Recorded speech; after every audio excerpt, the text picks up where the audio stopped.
घर से बैंक जाने की कहकर निकले युवक का शव दूसरे दिन समीपवर्ती ग्राम नापाखेड़ा के बनास नदी में तैरता मिला। युवक की तलाश में एसडीआरएफ व पुलिस टीम ने कई घंटों तक रेस्क्यू अभियान चलाया, जिसके बाद जाकर गहरे पानी में युवक का शव तैरता मिला। पुलिस ने शव का सांवर के चिकित्सालय से पोस्टमार्टम करवाकर शव परिजनों को सौंप दिया है। प्राप्त जानकारी के अनुसार मृतक केकड़ी के बोरा कॉलोनी निवासी मिहिर जैन पुत्र हेमराज जैन ने जो गुरुवार को घर से बैंक जाने की कहकर स्कूटी लेकर निकला था, लेकिन कई घंटों तक वापस नहीं लौटने के बाद परिजनों ने उसकी तलाश शुरू की मगर सफलता नहीं मिली, जिसके बाद परिजनों ने केकड़ी सिटी थाने में युवक की गुमशुदगी की रिपोर्ट भी दर्ज करवाई थी। गुरुवार रात्रि को युवक की स्कूटी नापाखेड़ा के समीप पुलिया पर मिली थी, जिसके बाद पुलिस टीम ने नदी में तलाशी अभियान चलाया मगर कोई सफलता नहीं मिली। शुक्रवार को ग्रामीणों की सहायता से पुलिस ने कई घंटों तक युवक की नदी में तलाश की मगर कोई पता नहीं चलने के बाद अजमेर से एसडीआरएफ की टीम को मौके पर बुलाया गया। एसडीआरएफ की टीम ने बहती बनास नदी के गहरे पानी में रेस्क्यू अभियान चलाकर युवक की तलाश की। 3 घंटे तक चले रेस्क्यू अभियान के बाद जाकर एसडीआरएफ की टीम को सफलता मिल पाई तथा युवक का शव नदी से बाहर निकल आ गया, जिसके बाद सांवर पुलिस ने शव को अपने कब्जे में लेकर राजकीय चिकित्सालय पहुंचाया, जहां पर शव का पोस्टमार्टम करवाकर शव परिजनों को सौंप दिया है। पुलिस फिलहाल युवक की संदिग्ध परिस्थितियों में मौत के मामले में जांच में जुट गई है। मृतक मिहिर जैन परिवार का इकलौता वारिस था। बताया जाता है कि मृतक के पिता की कृषि उपज मंडी में आड़त की दुकान थी, जहाँ पर युवक भी अपने पिता के साथ कार्य में हाथ बटाता था। मृतक के लापता होने के बाद परिवार काफ़ी चिंतित था। परिवारजन ने सिटी थाने में गुमशुदगी की रिपोर्ट भी दर्ज करवाई थी। युवक के लापता होने के बाद परिजनों का रो रो कर बुरा हाल था। जैसे ही युवक की मौत की सूचना परिजनों को मिली तो परिजनों का हाल और बुरा हो गया तथा युवक की मां बेसुध हो गई, जिसके बाद परिजनों ने संभाला। फिलहाल युवक की किन परिस्थितियों में मौत हुई है इसका पता नहीं चल सका है।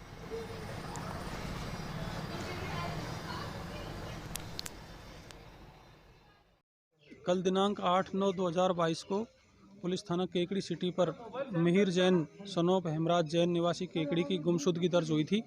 उसकी तलाश की गई थी परिजनों की। इसकी कल स्कूटी बनास नदी की पुलिया पर खड़ी हुई मिली थी, तो आज तलाश की गई थी एसडीआरएफ बुला करके। तो इसका जो गुमशुदा है उसका शव आज बनास नदी में मिला है एसडीआरएफ टीम को।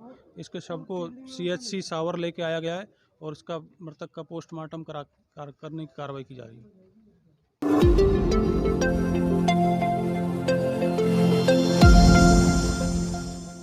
करोड़ों रुपए की लागत से बने 4 लेन सड़क का कार्य अब व्यापारियों व आमजन की राह का रोड़ा बनने लगा है। सरकारी कारिंदों और ठेकेदार की मनमानी के चलते 4 लेन के आसपास बसे बासिंदों की परेशानियां बढ़ गई है, जिस कारण लोगों का गुस्सा भी लगातार फूट रहा है।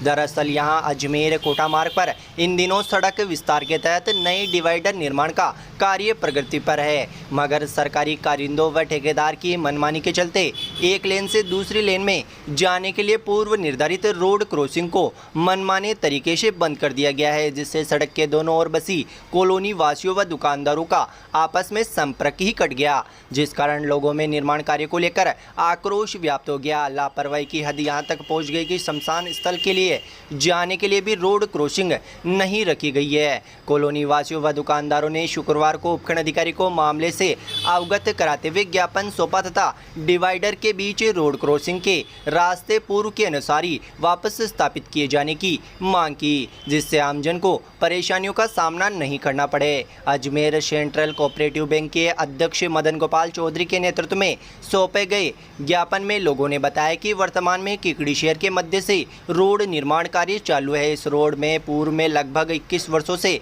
डिवाइडर व रोड क्रॉसिंग बने हुए थे, जिन्हें हटाकर नए डिवाइडर बनाए जा रहे हैं। इस डिवाइडर की वजह से ब्यावर रोड तिराहे से लेकर कादेड़ा रोड के मध्य सभी रोड क्रॉसिंग बंद किए जा रहे हैं तथा कॉलोनियों में आने जाने के लिए कोई रास्ता नहीं रखा गया है। ज्ञापन में बताया कि किसानों के मवेशियों को खेतों तक ले जाने तक का रास्ता नहीं छोड़ा गया है तथा साथ ही कोटा रोड पर स्थित शमशान घाट पर जाने के लिए भी रोड क्रॉसिंग को बंद किया जा रहा है, जिससे आमजन में भारी आक्रोश व्याप्त है। उपखंड अधिकारी विकास प्रकाश कुमार पंचोली ने मामले की गंभीरता को देखते हुए सार्वजनिक निर्माण विभाग के अभियंता केदार शर्मा को भी मौके पर बुलाया तथा निर्देशित किया कि पूर्व में निर्धारित रोड क्रॉसिंग को बंद नहीं करे तथा पूर्व की भांति जिस जगह पर डिवाइडर पर रोड क्रॉसिंग है वहां पुनः रोड क्रॉसिंग वापस स्थापित करे, जिससे आमजन को किसी प्रकार की कोई समस्या उत्पन्न न हो।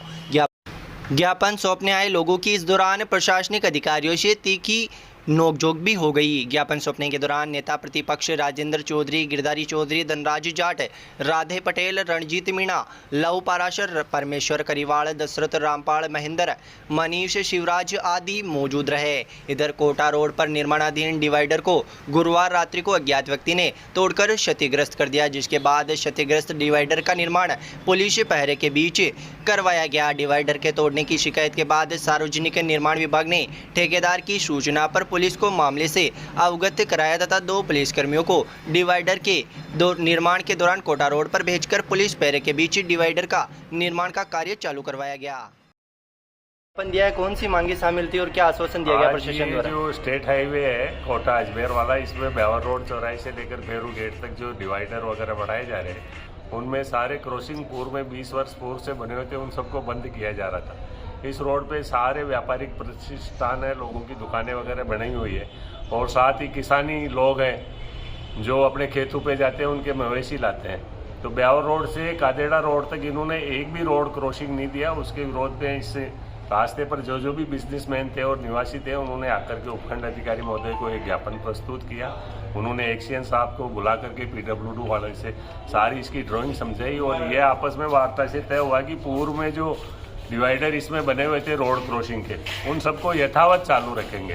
तो इसके लिए हम SDM साहब का, अधिशासी अधिकारी महोदय का भी आभार व्यक्त करेंगे कि उनकी जनहित के अनुरूप उन्होंने ये निर्णय लेकर के हमें आश्वस्त किया है कि किसी भी तरह के कॉलोनियों में और व्यापारिक प्रतिष्ठान के व्यापारियों के यहाँ जो ट्रांसपोर्टेशन से माल उतरता है, इस निर्माण से कोई बाधा उत्पन्न नहीं होगी।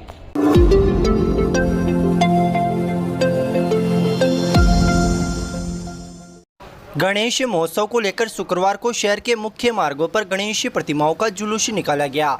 जुलूस का हिंदू संगठन व मुस्लिम समुदाय के लोगों द्वारा गर्मजोशी के साथ स्वागत किया गया तथा अखाड़ों के उस्तादों का माल्यार्पण कर स्वागत किया गया। शहर में पिछले 10 दिनों से गणपति महोत्सव को लेकर गली गली में विभिन्न धार्मिक आयोजन किए जा रहे थे। अनंत चतुर्दशी पर गणपति महोत्सव समितियों द्वारा यहाँ कोट परिसर स्थित बावड़ी में पूजा अर्चना कर गणेश प्रतिमाओं का विसर्जन किया गया। इस अवसर पर शहर में जगह जगह स्थापित गणपति के पांडालों से श्री गणेश की प्रतिमा विसर्जन के लिए जुलूस के रूप में निकली। जुलूस के दौरान विभिन्न डीजे पर युवक युवतियां डांडिया नृत्य करते हुए चल रहे थे तथा गणपति बप्पा मोरिया, अगले बरस तू जल्दी आके नारे लगाते हुए चल रहे थे। जुलूस को देखते हुए चौराहे पर लोगों का तांता लगा रहा। इस दौरान अखाड़े के उस्तादों और युवा वर्ग की ओर से अखाड़ा व्यायाम प्रदर्शन किया गया। गाजे बाजे के साथ जुलूस पर विभिन्न मार्गों से होता हुआ जल स्रोत पर विसर्जन किया गया। गणेश प्रतिमा जुलूस यहाँ घंटाघर पर एकत्रित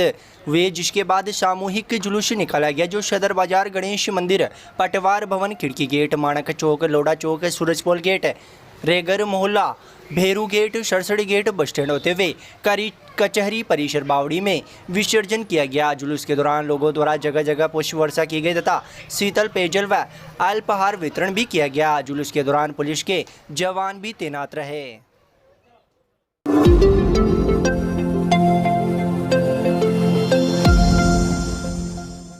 आर्य समाज में विधायक कोष से खुला बरामदा निर्माण कार्य नींव का शुभारंभ वैदिक मंत्रोच्चार के साथ शुक्रवार को किया गया।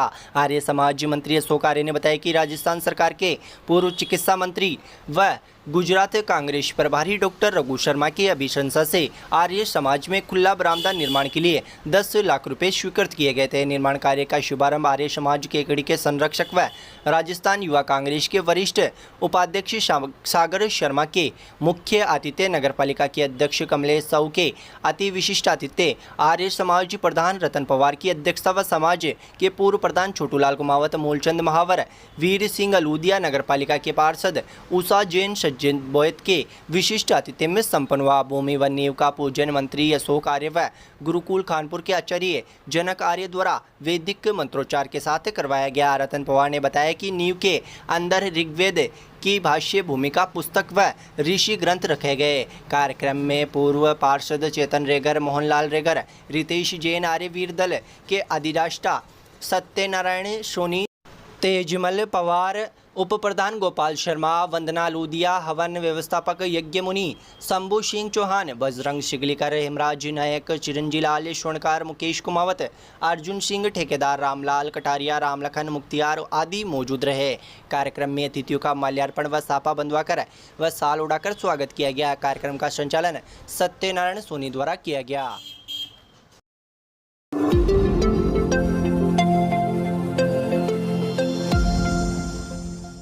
ब्लॉक स्तरीय ग्रामीण ओलंपिक आयोजन को लेकर जिला कलेक्टर अजमेर द्वारा एक वीडियो कॉन्फ्रेंस के माध्यम से जिले के सभी उपखंड अधिकारी व विकास अधिकारियों की एक आवश्यक बैठक ली, जिसमें अब तक की कार्य प्रगति की समीक्षा की। केकड़ी ब्लॉक में यह प्रतियोगिताएं राजकीय महाविद्यालय केकड़ी के मैदान व विद्युत विभाग के मैदान, विजेता क्लब मैदान व नगर पालिका में खेली जाएगी। कबड्डी प्रतियोगिता मीटिंग पर खेली जाएगी। प्रतियोगिता में कुल 996 खिलाड़ी भाग लेंगे। प्रतियोगिता 12 सितंबर से 15 सितंबर तक केकड़ी शहर में आयोजित होगी। प्रतियोगिता का उद्घाटन समारोह नगरपालिका रंगमंच पर 12 सितंबर को प्रातः 10 बजे आयोजित होगा, जहां अलगोचा कच्ची घोड़ी नृत्य के साथ राजस्थानी परंपरा के अनुसार कार्यक्रम होंगे। ग्रामीण पूर्व संध्या पर 11 सितंबर को भव्य ओलंपिक मशाल यात्रा निकाली जाएगी, जो राजकीय उच्च माध्यमिक विद्यालय केकड़ी से घंटाघर होते हुए सदर बाजार खिड़की गेट होते हुए पुनः नगर पालिका में आकर समाप्त होगी। प्रतियोगिता पूर्व अभ्यास मैचों का आयोजन पंचायत व ब्लॉक लेवल पर किया गया, जहां सभी शिक्षकों निर्णयों को तैयारियों को अंतिम रूप दिया गया।